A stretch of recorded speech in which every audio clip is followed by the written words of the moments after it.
Spidey has finally wall-crawled his way into the MCU thanks to a complicated and surprising deal between Sony and Marvel, the details of which are only just coming to light. And of course, with Sony launching their own Spideyverse movies, we're all wondering whether we'll also see Venom in the MCU, or if Sony's films will stand alone. Join us as we untangle this tightly woven web of contrasting reports. How Spider-Man wound up at Sony.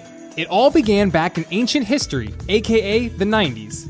After huge comic sales in the 60s, 70s, and 80s, a slew of bad business decisions and a shift in the comic market caused Marvel's stock to plummet, and they declared bankruptcy in December of 1996. You didn't think it would be so complicated, did you? Without a movie studio of their own, Marvel had sold their biggest characters, Spider-Man, Fantastic Four, and the X-Men, to Sony and Fox.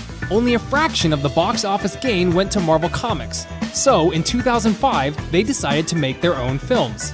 Thanks to a generous loan from Bank of America, the Marvel Cinematic Universe was born with Iron Man 1. How does the Sony deal work? Ever wonder why there have been 6 Spider-Man movies in the last 15 years? That's because if Sony doesn't make a Spider-Man movie at least once every 5 years, the rights revert to Marvel. And of course, Sony doesn't want to lose the biggest selling superhero of all time. But all wasn't well at Sony HQ. Crawl back to 2014 for a moment, and you'll remember that the relative failure of The Amazing Spider-Man 2 left the franchise battered and bruised like it had just gone 10 rounds with the Rhino. Sony was left flailing, throwing out ideas of a solo Aunt May spin-off that proved how aimless the franchise had become. Enter Marvel. It's 2015 and fans are clamoring for Spidey to swing into the MCU. So, Sony and Marvel put their heads together to come up with a solution. Spider-Man would be integrated into the MCU, rebooting the franchise with Tom Holland's debut in Captain America: Civil War. The details of this deal have never fully been made public, and we all assumed that Marvel and Sony would equally share the profits for any future appearance from Spider-Man. But this isn't true at all. Amazingly, Sony will take home every cent made from the box office revenue of Spider-Man: Homecoming, allowing Marvel to make the movie, Sony handle the distribution, and rake in the profits. Not only that, but Spidey's MCU appearance will hype up the release of Sony's spin-offs, Venom and Silver and Black. So, why would Marvel agree to this? Tell me what's going on. Well, the studio may win out in the long run.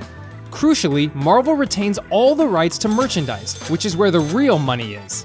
Spider-Man is actually the biggest seller when it comes to toys. In 2014, Spider-Man's toys made $1.3 billion, more than the Avengers, Batman, and Superman combined. And of course, Marvel will retain all profits from Spider-Man's appearances in other MCU movies like Avengers: Infinity War. What this means for the future of Spidey and Venom. Despite conflicting reports from executives, right now it seems that Venom and Silver and Black exist in the same reality that Homecoming is set in. But because of the legalities, Spider-Man will not appear in these movies. So basically, the Avengers will ignore Venom and Silver and Black in the same way they ignore the Defenders and Agents of S.H.I.E.L.D. Or at least that's the truth until Feige tells us it isn't. But if you're hoping to see Tom Hardy and Tom Holland go head-to-head as Venom and Spidey, don't hold your breath.